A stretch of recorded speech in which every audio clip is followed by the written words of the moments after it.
Hello, everyone, and welcome to the Great Awakening Generator. I'm your host, Rose McNair, and today, once again, we are doing the Dr. Darag Speaks Series. And welcome, Dr. Darag. How are you, Darag?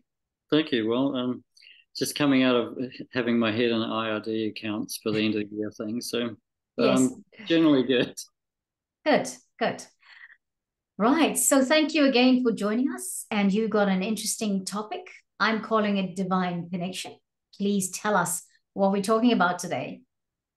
Yeah, well, I've been thinking about it and how to condense like 6,000 years of human written down awareness into half an hour. Yes, Just that's a big ask, actually. Yes, yes, and it's the biggest thing out because going back to that first session we did where I talked about health being multifaceted, yes. and the first section is about our connection with the divine or whatever you want to call it. People, I'm very comfortable with the word God, but some people see that as it just completely throws them into emotional turmoil, and they get all these visions in their head and about all the anti kind of stuff about the word. So so I just wanted to, that's part of what we were talking about is the emotions that hold that connection back. Because Yes. it is about making that connection. And I say it's I'll get into my notes here. I've got Yeah, so I'm looking at them too. So you were saying it's going to be about divine connection, sorry, our connection with the divine, and yeah, it's about our relationship with our emotions that cloud and clarify the connection, right? That that's right. connection. Yeah. All And right. and it's like it really begins with the idea that it's like any relationship. What would your relationship be like if you ignored your partner? Yeah. Oh, I'd be in big trouble. Or if you do what a lot of people do, which is just only approach the relationship when you want something. Ah, wow. You Yeah, know, yeah. that whole idea of we if we did that to another person, we know that relationship wouldn't have a lot of legs. No, no. But Yeah, we forget that we need to develop a relationship with this thing that whatever we want to call it. yeah, yeah. And I won't call it that three. I'll try not to call it that three-letter word because I don't want people tripping up and not being able to listen for the rest of it. Yeah, yeah. I like the divine connection word. I mean, there's so many things people refer to the God self with higher self, God, the universe, all of that, right? The intuition, the intuitive me, all of those things. Yeah, Um, and I mean, some, yes, some people just won't even go in that direction. But the truth is, we will accept though that there is something bigger than us within us and in the hmm, universe because of all the creation that we see all around us, and we know that there's more to it than just, hey, I don't know how it turned up there, but we know something else is creating it. yeah, yeah, Yeah. Okay, so yeah. what So, about the divine connection? Sorry, I don't mean to interrupt. the first, no, totally fine. So the first thing is it's about like realizing you actually do have one. You have a relationship with some beingness, some presence that's Yeah, actually inside of you. It's all around us. It's everywhere. It's right yeah, throughout the universe, but it's also inside. yeah, And that, like, you need to give that relationship attention. And the best word I've come up for it is devotion. When you have someone you're devoted to, you know there's a relationship has a life. yes, And so it's the same thing with our relationship with the divine, that we need to be devoted to that relationship. So it's about making it that important. So it's not just thinking about it when you're meditating or when you want something. Like a lot of people pray for what they want God to bring. There's that word. Um, yes. and that's like just treating your relationship like that. Like if I only came to you, if we were married and I came to you just when I needed something from you and no other time, then that's not going to work in a relationship. No, I'll feel very used. I'd feel very much disconnected. Oh my gosh, I'm not good for anything else, but only when you want something, then Yeah. or like, if you want me to cook something or whatever. Um, my, I really, when you brought this topic to me, and I was thinking about my perspective on this, right? and you're going to share more of this, because you're saying what I'm hearing here is you're saying that we should have that divine connection, because and we need to nurture the divine connection, because what would we do if we were in a relationship, a marriage relationship or a love relationship? Could we only go to that love, the person we love or we married to or in a partnership with for life? Could we only go to them if we wanted something? Because that is what we tend to do when we think about God, whether we are Christian, whether we, whatever, whether you just operate on this perspective of New Age and meditation and all of that. How often, what's the frequency that we use to go to God? Do we do it every day? Do we go only when we want something? And I find that if I go only when I want something, and recently it really come to the forefront, it doesn't even show up when I ask God. So it's like, okay, what the heck's going on here? So I'm hearing you saying that we need to nurture the relationship with the divine, like we would with the person we love. We have that romantic devotion and commitment to, right? That's what we're saying, right? Yeah, yeah. And in a sense, it's easier to imagine. I think it's a good analogy, because we know when we're in a relationship with someone, because we can touch them, see them, feel them. We've got a real physical experience. But the relationship with the divine is about that internal experience. So it's about knowing what that is. And that's the main thing we're going to talk about today, and how we block that feeling. And it's also the simple thing of simply not understanding what it is. And it's a really simple thing. And we have lots of beliefs around God or the divine, whatever it is. And I've worked with A Course in Miracles. I don't do it continuously, but I've worked with it on and off for about 30 years. And 82 was the first time I picked it up. Yes. 1982. So that's it's 30 years. No, it's 40 years. That's yeah. Oh my gosh, the 80s were that far That's away, but okay. Years, yeah. Piles up. And the statement in there that said that a universal theology is impossible, but a universal experience is not only possible, but necessary. Yes. So where we get tripped up with religion, and the whole idea of religion from that Latin word religare, which means to bind oneself again, to tie oneself again into one with the being that you already were or is inside. So, but religions have all these beliefs about what God is and what it isn't and all that stuff. And we just really have to set that aside, just put it to the side for a while.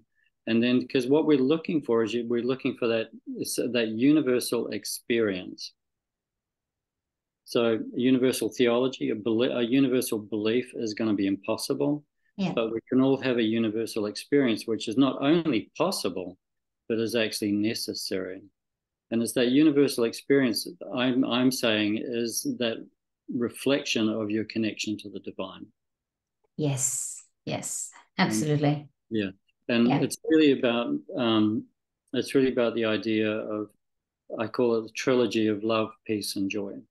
Yes, I saw that in the notes: love, peace, and joy. Yeah. So in that sense, we can throw out, if we could we can probably create religious harmony if we could let our beliefs about what God is go, just set them to a side and start to look in at, well, what does love mean? What a real loving being, what is that going to look like? Yeah. And I call it a trilogy because you can't have one without the other. Because you could be really happy, like you could have joy from someone's pain, and that true. So and that would lack a lot of love, wouldn't it? It would. Yeah. And there are people like that. Yes. And you can be really in love with something, but feel no peace about it because you're totally infatuated. Yeah, exactly. So it's really the love, peace, and joy have to come together. They're joined at the hip, so to speak. Yes. I cannot disagree with that at all. I have to say, this is my belief too. And it's an interesting thing you're talking about this. I have got some things to say about it, but I would rather you carry on talking about anything more because I know you have more to tell us. Yeah, well, just stop me when you feel like I've. Okay. Yeah. But it's the idea that they're all joined together, and it's the idea of the peace. If you look at the peace in the middle, It's the idea that it's the peace that passeth understanding. Yes. What that means, it's a peace that doesn't depend on anything. So it doesn't depend on you getting something that you want, and it doesn't depend on you not getting something that you want. It's, it's just whether you get it or not, whatever is happening in front of you, the peace is there. So that love, peace, and joy has to be like as a it's about that whole thing around that what you're experiencing inside is fulfilling enough that you have no need for Yes. anything outside. Yeah. Yeah. So there's not that same attachment in any relationship or any goal with life and stuff to whether you're getting anywhere or not or got it, because you're actually where you want to be anyway. Yeah. Yeah. Yeah. Exactly. So, Do you think this is a journey we take for a long time? well, it's a journey we take until we realize that's what it is. Like I had a big part of my life was thinking and then people do this, they think they have to look for God or they have to search it, they have to find it. Because partly that's because you're not sure what you're looking for. But if you can hone it down to realizing I'm just looking for that experience of love, peace, and joy inside, melded together, that when I feel it, I know my needs met. Yes. And then that is for me, that's me experiencing the divinity inside. And then it's about showing up like that in my life. How do you do this? We'll go into that later. Okay. I jumped the gun. Sorry. The first thing is you do need to recognize that is what it is. Enlightenment is nothing more or nothing less than that. When you look at all the masters and whether they're male or female, and they talk about their experience, they all talk about having that experience, and it's always those three combined: love, joy, and peace. And that's what we're ultimately all looking for, and we're thinking we're not getting, because we're actually looking in the wrong place. We're looking in the outside world to bring us that, or somebody to come down from heaven and deliver us something. No, it's up to us. No, so it's about that experience inside. But if you don't realize it's about that experience inside, you don't actually acknowledge it and you don't recognize it for what it is, then that's like denying you're in a relationship. True. Yes. Yeah. So there is a saying that the God is closer, or the divine is closer than your hands and heart. Do you remember saying like that out of some scripture? No, I don't remember that. Was it something like hold God closer? Was it like hold God closer? And No, it was it's something closer like than your heart. it was something like it's closer than your hands or your heart. And I don't remember that, but what I do know, my walk, my life, I had a big lesson in holding God closer to me than my hand, my heart, or anything else outside of me or me myself. Big journey on that. Because I was looking for things outside to help me, and I really had these real epiphanies about how my relationship with the divine was paramount to be in balance before I could do anything else. And I had years of it, of that practice of that. Yeah. And because I was wanting something and it was just evading me, and then I really got the message: work on this part of your life, working, because it is working in some ways. It's saying I'm taking care of me and my relationship with the divine, because when I have that in balance, then everything else can come at me and I'm able to withstand it. And I say this as a single person. I don't say it as a person in a relationship. But I learned through that if I can have balance in my relationship, or I can have the closeness with God, for want of another word, God or the universe, then I can always tune in about any other relationship I could have. And more importantly, with that relationship with the person I'm meant to spend the rest of my life with. So, sorry, I digress, but yeah, I just thought I'd say that big lesson. Yeah, it is. And I'm not sure when it happened for me, but it was only a few years ago that I realized that I was searching all the time, and not realizing that I already had what I was searching for. Yeah. Yeah. Oh And, wow, that's an interesting thing too, right? It's like yeah. I read somewhere last week that somebody said, "Oh, everything you have come with everything you need on this planet. Everything you need, you have come with it. You don't need to go to anybody else for it." So that to me is the God self. it is. Yeah, yeah, Yeah, yeah, and I think it's because it's such a simple thing. If you look at that felt experience of love, peace, and joy within, if you look at that as you're connecting to the divine, then that's as simple as it gets. yeah, yeah. And so that you have to acknowledge. So for me, it was about acknowledging. Oh well, that's it. Now I wanted to find God. Well, yeah, there I am. He is. Exactly. You Yeah. know, so it's like knowing that once I felt like I knew that, then all of a sudden, like it was just a remembering. Like remembering was easy. It was a falling in love with that. Yeah. Yeah. And Exactly. that's really that devotion to love, peace, and joy Mm. becomes it. So it takes it out of the realm of being devoted to a being with a particular look to an experience. Yes. Yes. Mm. Yeah. Yeah, and so that's something we can all do. Yeah. And Um. so, Do, yeah. Do you find people must want this? They must come to that realization, and obviously it happens at different times. yeah, yeah. There's I think most people want it. Most people want love, peace, and joy. What most people don't realize is what that actually is. Yes. So they, excuse me, they well, I'm thinking. Part of me was thinking about this applies to most normal people. Yes, it does, doesn't it? let's, Because let's cut to the chase. Most normal people want to feel love. They want to feel peace. They want to feel joy.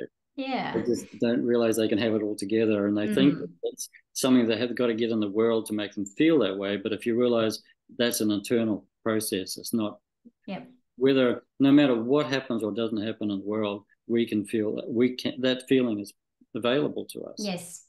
and we just need to allow it in. And but Absolutely. then there's people like the psychopaths and the narcissists who a lot of us are having to learn to deal with at the moment that we weren't otherwise aware of, um, with the people trying to control the world and how Yeah. we're supposed to be and all that kind of stuff. So I'm not sure about them. And if I knew I could maybe talk to them and help them see Yeah. some sense. And that's Yeah. part of my the fastest way I think we can get out of this issue with the world at the moment is that if they came to their senses. This is it. This is absolutely it. Where you Yeah. come to your senses, you go within, and you connect with that self that's within you, and then you have aerial views of everything that's going on, and you realize I can be better if I can be here. Because part of going within is about self love. It's about you talking to you, the God self within you. It's about you Mm, getting wisdom and understanding, for want of other words, but from a higher perspective, because it's your perspective, but it's that perspective that is all knowing. mm. Yeah, Yeah. in my book, I talk about getting out of your mind. Yes. The first step to experiencing that love, peace, and joy is getting out of your mind. And by mind, I'm talking about that small m mind. I talk about the small m mind and the big M mind. Yeah. So the big M mind is that presence that is steeped in love, peace, and joy. And the small m mind is thinking about all the things it needs to do to get happy. Yes. Yeah. Yes. And so if one of the people that think they're in charge of the globe and humanity is listening to this, please thank you for being here. Maybe you'll take away Let's make something. this work. Yes, exactly. Because if that's where everybody operated from, Mm, then we'd we have a wouldn't. very different world. We would have heaven on earth. Yeah, Exactly. That is the and key to heaven on that is earth. that is the key. Yes. And this could be the moment where this is going to happen, or it might not. We'll see. Yes, I guess maybe it's about some people watching and saying, oh, it's too boring if we end it now. let's go a little bit longer. Yeah, I yeah, know that's a crazy thing yeah. to say. Well, Um, that's another Course in Miracles thing is whether you can learn from joy or you can learn from pain. And the yeah. key there is once you've had enough of learning from pain, then you can just move ahead and learn from joy. Yeah, maybe that's the human condition, isn't it? That's how we learn. Let's Yeah. let's go do it the long way, not the easy way when we can, Well, I think you it's know. both, and that's a good transition to get into the idea of what keeps that love, peace, and joy away Mm, is the pain. yeah. And things like guilt, that because basically you most people, and you probably experience this, that you're going along, you're connected, you're feeling blissful, things are moving along, and then suddenly something happens, and all of a sudden you're down the toilet again. Happens every other day sometimes these days. So Just every other day. Well done. yes, it's like, oh my gosh, I did all that work and then suddenly I'm feeling blah. What the heck is all that about? Yeah, and it happens in a nanosecond. Yeah, exactly, Yeah. exactly, So exactly. and I think that happens because the whole thing around learning from joy or learning from pain is that we've lost our ability to experience a feeling without judging it. Yes. And when I spent time with a character called Harikan Baba or Hirakan Baba or just simply Babaji in the Himalayas in 82. Same year as I started reading the course. And I expected a divine being to, like someone who was like manifesting the divine potential, to be all peace, love, and light. Peace, love, and joy, right? That's what it's supposed to be about. But he was the most infuriated looking. Um, he would whack people, he'd yell and scream Yes. at them. And I would think, my God, if I could have some judgments about this. There's a few stories I tell in the book, but one that's just coming up is I could have some judgments about this.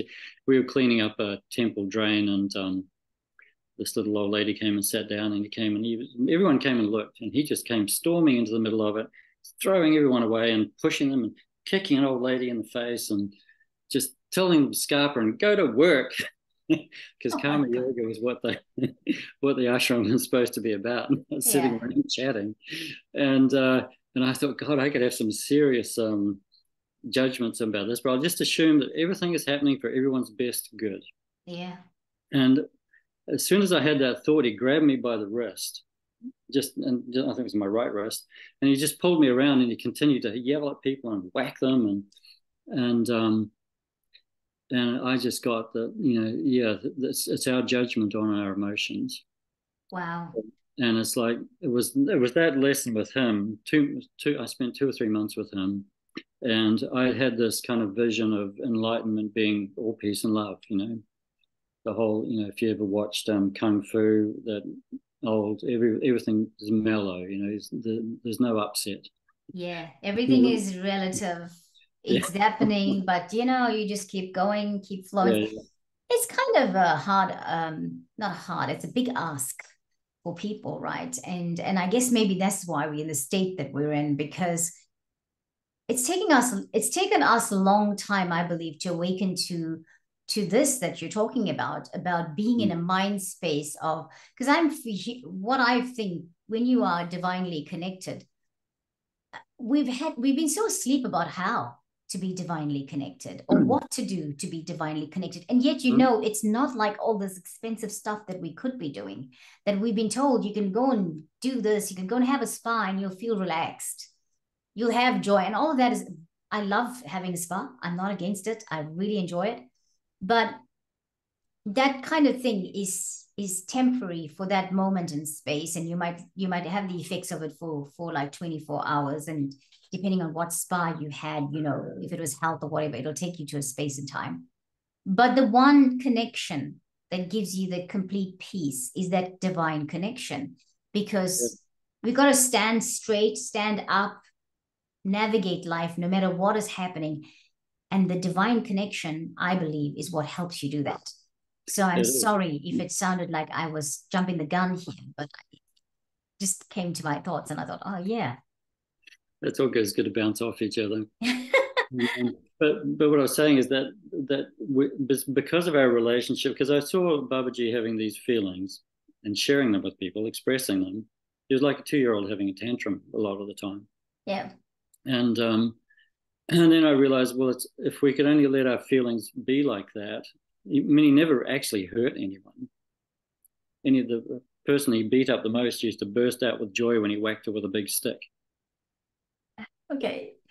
See, me, I would judge that. Like, you know what I'm saying? I Like, even know, the I peace know. within me, I would like, oh gosh, I what's wrong? know. I hadn't intended telling the story, but now I've started. I should finish. So I'm just aware of our time. But she was a German lady, and we asked her, "Why do you think he beat you?" And she said, "Well, my dad used to beat my little sister, and I always used to wish he'd beat me instead." Creating your own reality. Mm. So they said, "Well, it was wow, that's pretty powerful." And then she was German. And then we asked her, so why do you burst out laughing when he hits you? Because he used to whack her with a big stick right behind the back and just behind the heart. And she said, well, every time he whacked me, it felt like a burst of joy. It was just bursting out of my body. And so we see on the surface of it this mad Indian man hitting somebody, yelling and screaming and hitting her, and she's having this internal kind of paw. So whenever the thing is, when we're feeling those things, we judge ourselves for feeling that way. True. And it's about learning to, if you don't judge the feeling, what is it actually leading to? And Yes. we'll spend a lot more. Actually, we try to limit these to like half an hour, aren't we? Yeah, we are. Yeah. But if we go in a little bit, I want you to be able to say everything you need to say in this. And so if we go a little bit Yeah, over, that's okay. I could talk for hours. So Yeah. as much as writing is my ideal, but I could keep talking once I get started. So Mm. we will talk about them. Let me just skip through this because we are going to talk about the emotions more. But see, one emotion that keeps us tripped up from being able to experience that love, joy, and peace is the idea of being a guilty sinner. So we have to we have to know that feeling, given that what I saw with Babaji, we have to get through to the idea that there are shades of light and dark in an emotion. So Yes. guilt, like a toxic guilt, is like where you just feel like you're just an unworthy worm. And religions have been guilty of perpetrating that lie. That's right. Yeah. So we need to really question that. But whereas conscious guilt is, oh, I shouldn't actually have done that. I snapped at somebody. I've got a feeling going on. Snapping at them was not a good idea. So it's that conscious shame where a lot of people don't allow themselves to feel shame or guilt because it's such a big feeling. But it's often our inner guide, our teacher is trying to say, oh, knock, knock.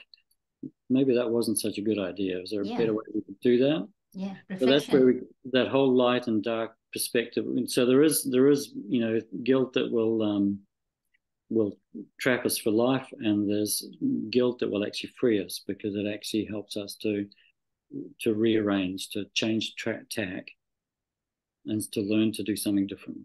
Yeah. Part of that is the growing process, the awakening process to self, right? Yeah. Yeah. Yeah. Yeah. So guilt needs to be handled like that. Fear is a good one.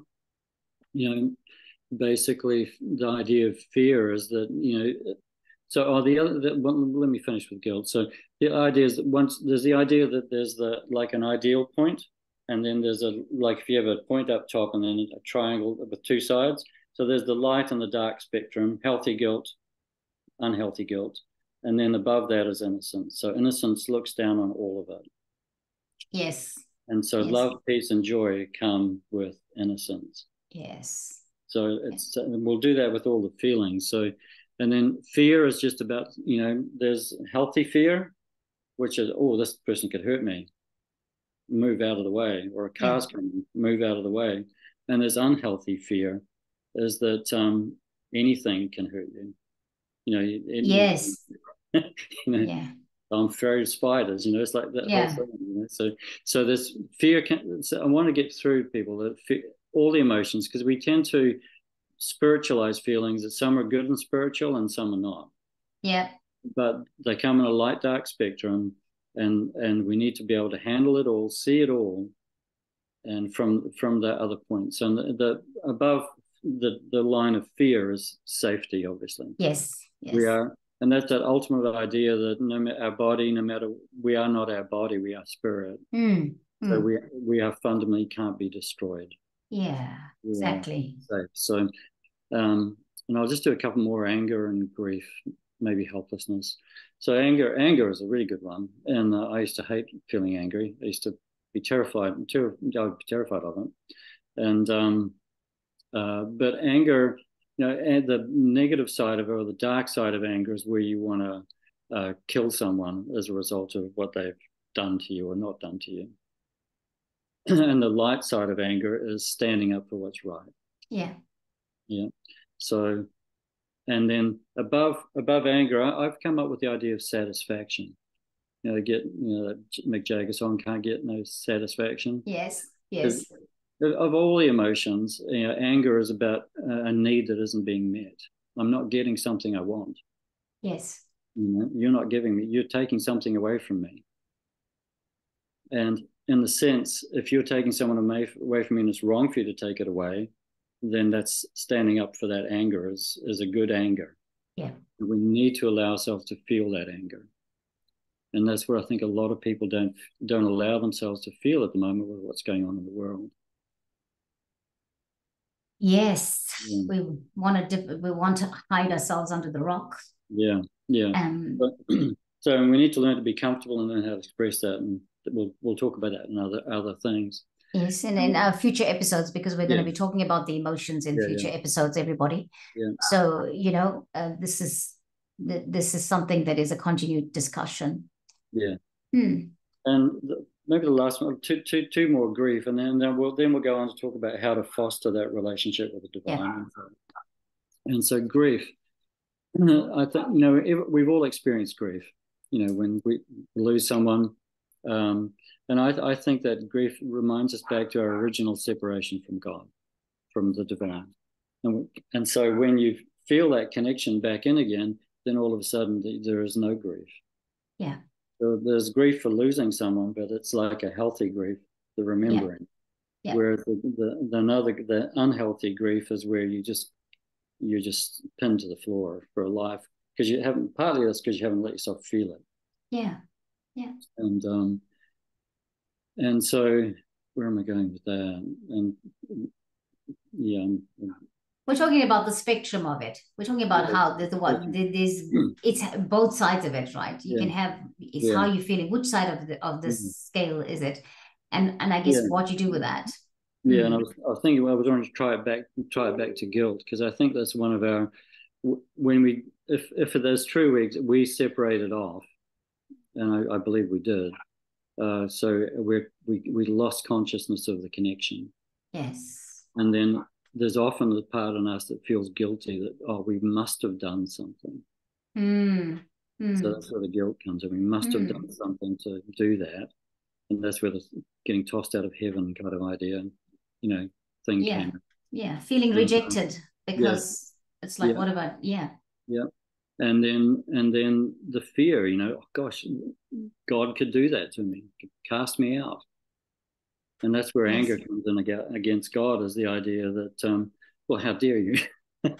Absolutely. What kind of a person would you be? What kind of God are you? Did you actually, Exactly. You threw me out and then, yeah. Yeah, so all those emotions can be wrapped up in that experience of the separation. All and it happens in all wrapped up together. And that's when we start to see that's happening, but we realize that love, joy, and peace is inside, and we can connect with that no matter how we're feeling. Then peace actually has a chance at that point. Yeah. Wow. That is such an interesting thing that you've just been talking about there, because it actually shows how we obviously come in because we're separate. We've incarnated now in this time and space. We come in and we feel the separation, and whatever that brings up for us. For example, I'll use one of them: feeling separate from God Mm-hmm. could make you feel abandoned. It could make you feel rejected. All of those things. We come into the into this life like that. And then we've got all these people ready to hammer it more into us with all the religion and the parents putting, because parents also do have a tendency to tell you how to behave because they don't know any different, because this is it, if you do that this will happen, all of that. Yeah. And so I think wow, we really have taken quite a strong journey this time, quite a perilous journey to come here and to come here with the amnesia and then find our way back to God, to self, to you, to the higher being that is who we are. This awakening is pretty intense, isn't it? It is. It is. And but once I think it was helpful, just to realize that that's the whole emotional, that we have that desire to connect, but we have all that emotional turmoil Yes. from guilt to grief, from the anger and the fear, all Yeah. around our connection with God. Yes. And then once we see it for what it is and know that it's a non-issue, that's the thing. it's, Yes. just Very going much a on. It's non-issue. just, it's just going on inside us. Yeah, exactly. That is where the ball is rolling inside Yeah, us. yeah. Yep. Yeah, and so that's where I say getting out of your mind is that you have to get out of your mind to have that experience, and that mind is that guilt, grief, anger, fear, all Yeah. bundle, that bundle of joy, and Yeah. Joy. Joy. we all do it, So the Yep. thing, so how do you then foster that love, peace, and joy? How do you develop a relationship with that? If you can see that as your felt experience of the divine, Yes. then you can start to develop an internal relationship with it. And there's certain things you can do that'll help that. And so that's what I wanted to finish off with. Yes. And I'm just reading my notes here. I'm going through them too. Yeah. So, because you really want to, this really needs to be a moment to moment thing. So you can't be devoted just part time. That's So, right. It's an everyday thing, an every moment thing. every Yes. moment thing, yeah. Yeah. And so one of the simplest things I've got is just how you focus your mind. And I really like the idea of witnessing. Because there's often this thought we've got to do something to get connected instead of just witnessing what you're going through. So, and that's the whole art of meditation, whether you're meditating on your breath, whether you just, when I meditate, I sit there, get my spine straight and comfortable, and put a thing in my back so that I've got lumbar support, I've got, hip support. So, because I sit cross-legged, but I have to have my hips a little up from Yes. my ankles. And so I'm sitting there, in a nice pose, and then I just watch my breath. I don't try to make myself breathe a particular way. I just Yeah. watch it. So, Wow. well, let's go. Oh, now it's a big one. Now it's a small one. Now it's an easy one. And so just watch the breath, and with the same time, you'll see thoughts coming in. So learning to watch the thoughts come and go. So just witness thought. Oh, I'm thinking this. Oh, I'm feeling that. And then you'll start to realize there's you and there's this other presence. And you want to let go of the you that's doing all the thinking and connect to the other presence. That's the difference between the small M mind and the big M mind. And so that's Yeah. a simple way to enter big M mind experience. It's just simply learn to be a witness to your own Yeah. experience. Wow. Hmm. See, and then you can not only just do that during meditation, you do that in a moment. I'm doing it now. You're having an experience now too. Yes, I am. Yeah. Because when you said that, I suddenly thought, how am I Hmm. breathing? Let me observe that breathing, that breath. Yeah. Wow. Hmm. Love that. I really love that. I love that explanation because I feel like if we can just do that, we just so get with ourselves. Yeah. Yeah, because we were never separate. We only thought we were. Yeah, that's right. Yeah. Hmm. Good. Wow. That's one technique. You've got more, haven't you? I do. Yeah. But that's the most immediate and able to be used. Now, one of the other things that people deal with is helplessness, not feeling like they can do anything. And the healthy side of helplessness is realizing that no, you can't do anything, but the divine through you can. And the unhealthy side of helplessness is I have to do it and I have to do it now, and I have to do this. Mm. Mm. Yeah. And so in the top level, looking down, like that witness looking down to the light to dark ratio of, or line of the helplessness, healthy to unhealthy, is ableness. You're just able, and when you witness yourself and you drop into that space, you're able to do whatever you're called to do. Wow. Yeah. Yeah. I say wow, and I'm very quiet because I'm really having some epiphanies about this concept of the the both sides of the spectrum concept. And I'm Yeah, realizing that, of late I have that I've come through the last 5 years having to work through that spectrum a lot.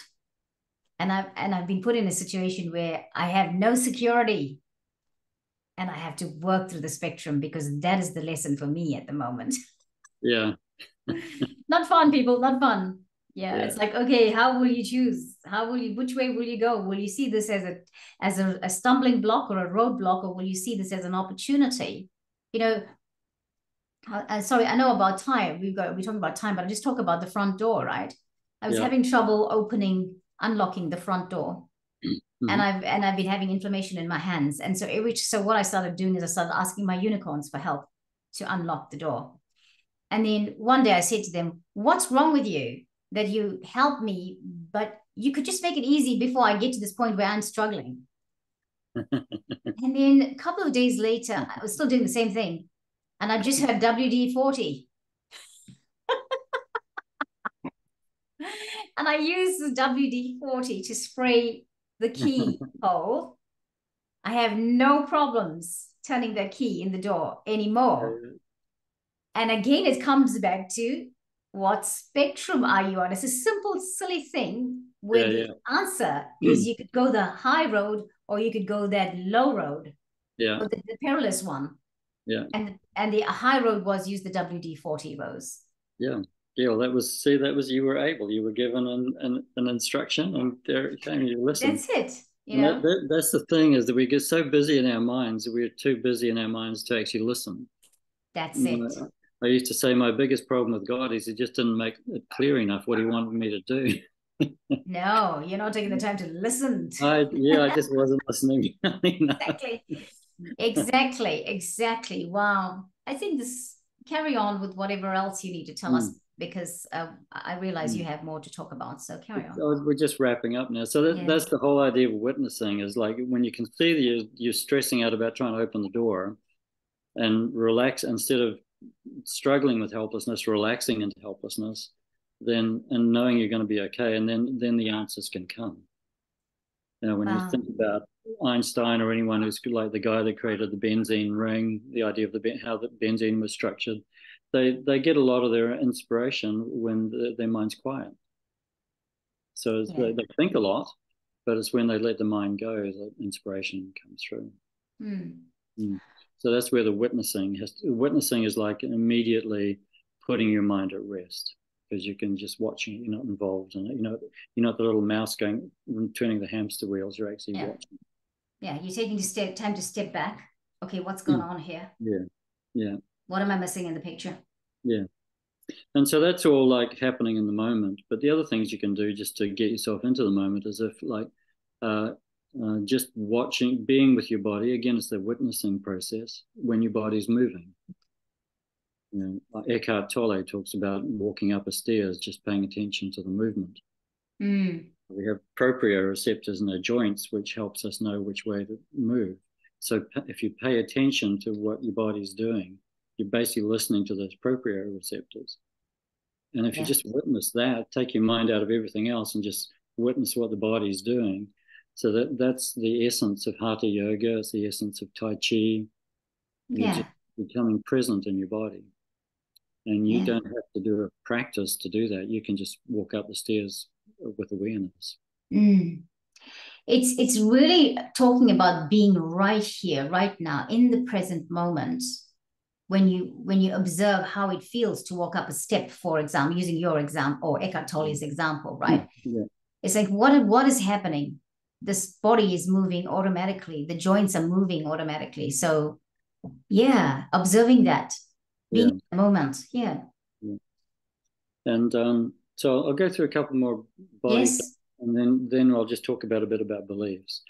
And so another one that really works for me is chanting. You could call it singing, devotional singing. Yes. So because I spent quite a bit of time in India, I know a lot of chants, and Yes.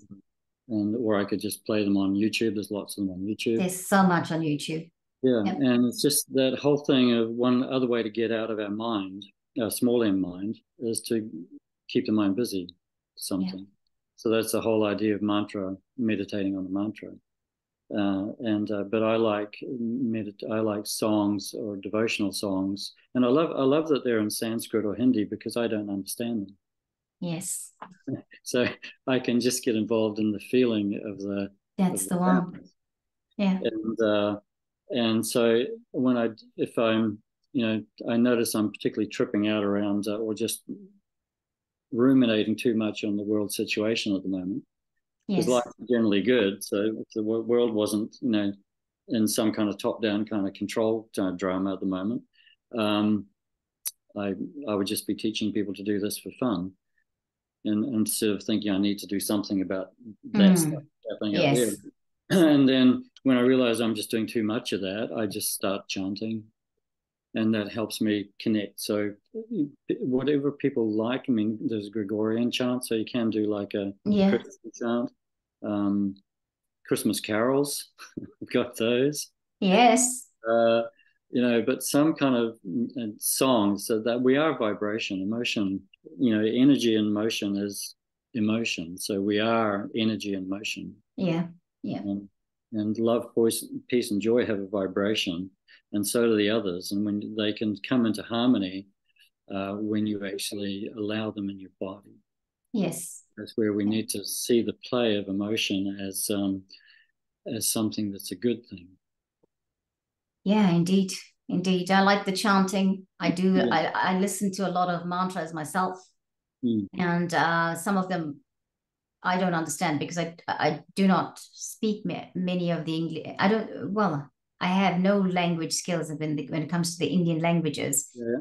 but I do believe that the Sanskrit, because Indian language, the Hindi, Tamil is all coming out of Sanskrit. I Yeah. do believe that even if you don't know what the mantra means, it changes the energy space. Like the Gayatri makes me very peaceful. Mm-hmm. And I just find this quietness in my heart, quietness within myself. And I'm saying this now because of, for anybody who's watching, that's the benefit you get from listening to a mantra or chanting something. Or, even saying your Om sound clears the blocks in the vibrational space, in your Mm-hmm. aura, etc. Mm. Mm. Yeah. For there's Om, there's Amen, there's Allah. Mm. Yeah. I Yeah. forget what the Jewish one is. Elohim, maybe. I Mm. think there's a few Jewish ones. Yeah. Elohim is what I used to do when we did meditation with the Arcturians. Yeah. Yeah. Mm, mm. Yeah, and I like singing it because it brings that feeling. It's about connecting to the feeling and again, like being devoted to that self, being devoted, Yeah, yeah, showing up in devotion to that relationship. It's about like expression of the joy there. yeah, yeah. And I think singing is really good because what it actually does is the sounds start to vibrate through the body and the Mm-hmm. mind. And so automatically it starts that realignment process. So it's a very, physical thing you can do, Yeah, but it just somehow does that. The body is vibrating from the sound. yeah, and it can be a purely internal. I just chant mainly silently. Yeah, Spend a lot of yeah, time outward chanting at the ashram, but now it's just mainly silent. I cannot silence chants. So I think it would have taken, you learned that skill when you were at the ashram for all that time, right? Yeah, but and it's also just liking songs. Like Mm, we can all remember songs from our childhood. yeah. It's just like singing a song. Okay. So I do it that way. I'm trying to chant to chant silently now once you're speaking.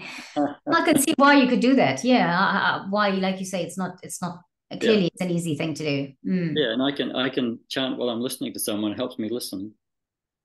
That's a good technique, isn't it? Yeah, Mm, and the last one is nature. Getting out into nature because God is all around. Well, divine is it's, life is abundant, that's right.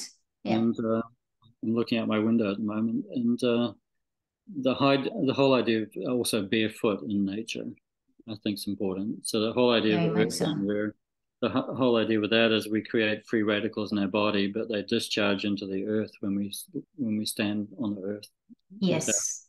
without rubberized soles. It's important to do the earthing, grounding thing, very much so now, and especially if Yeah, you're doing a lot of meditations to ground yourself.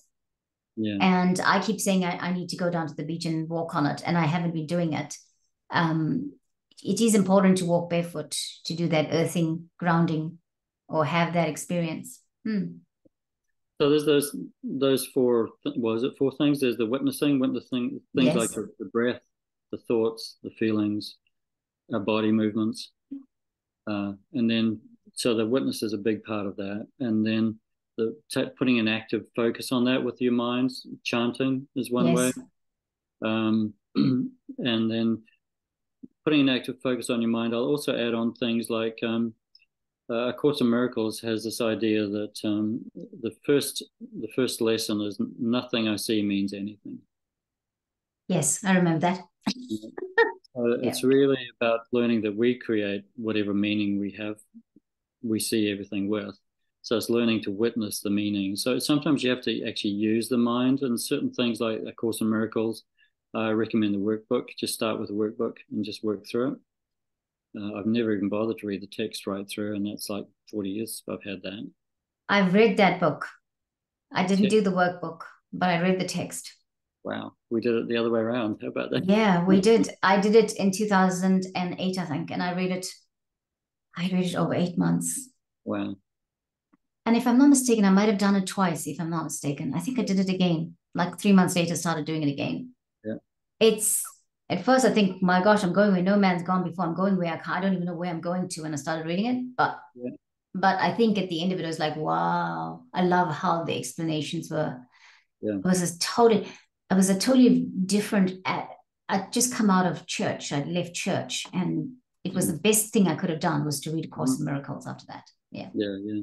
Yeah, and that's partly what this next step I was going to say is learn to explore with an open mind, other Uh-huh. things, other thoughts. And, you know, partly that's because, we all have little hang-ups about what we think about God and that thing we call God. And one for me was that whole idea of, well, how come we're stuck here? And that whole idea of if God created us equal, how come I'm stuck here? And that's where I came up with I heard some teaching somewhere that came up with the idea that, well, God didn't throw you out of heaven and, make you here to, be penitent until you figure it all out. It was more the idea that God did create us equal, and then we decided to play more. We decided to create the universe. So Yeah. we created the planets, and Yes. we entered into the drama. We entered into life, and That's right. then we forgot who we were. Yes. Yes. We chose to do it this way, Yeah. and So, that's why it is what it is. yeah. But the whole Mm, idea that God created us, and then we as a collective went out and created the rest. that's right.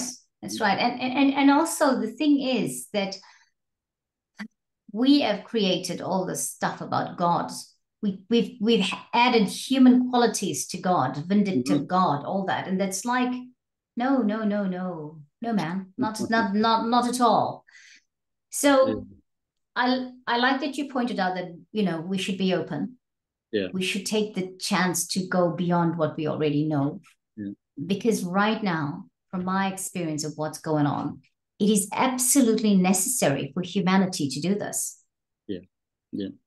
And it's just realizing that, see, I don't know if that's true, that what I just said, but I know that's a belief that helps me settle that part of my mind down. Yeah. So I can just get busy focusing on the here and now. Yes. Yes. Whereas those other beliefs we have can trip us up from wanting to devote time to this relationship with self. Yeah. Yeah.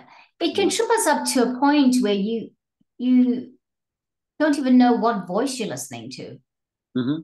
And I've just come through something like that. I've seen it in the other videos, and I've come through something like that where I could not hear the voice of my higher self. I couldn't hear the God voice within me. Mm-hmm. And then I've been going like this since 2018. And in the last 2 months, I've had some different things, healing modalities or whatever. And one morning I woke up and I could hear all of them talking to me. And what I know now, because I used to swear at my guidance system about, you're not even talking to me. What's wrong with you? Why are you deaf? You're not answering me. I said these things. I'm like bold enough to say that but that's the kind of relationship I have with my God self, and all my guides. I can tell them anything because we have that kind of relationship. But it took me realizing they've been talking all the time. I just had all these things in my head. The voices in my head were preventing me from hearing. I'm the one that was deaf, really. Yeah. So that's it. And the witnessing state helps you drop out of that. That's right. And I'm finding I'm having more of the witnessing state experiences now. Yeah. Because it's like the door. As soon as I am not learning, and I stop, and in that witnessing moment, I hear the voice or I hear what I'm missing. Mm-hmm. And I'm like, okay, that's because I wasn't taking the time. How do I get to this point where it's like, you know how when you're trying to like pull out a bag from the cupboard and you're pulling it, it's not coming, and you're pulling it. I said, okay, what's wrong here? Is it possible that that bag is not coming out because it's stuck somewhere and you need to actually stop and breathe and go and see what the source of that stuckness is? Mm-hmm.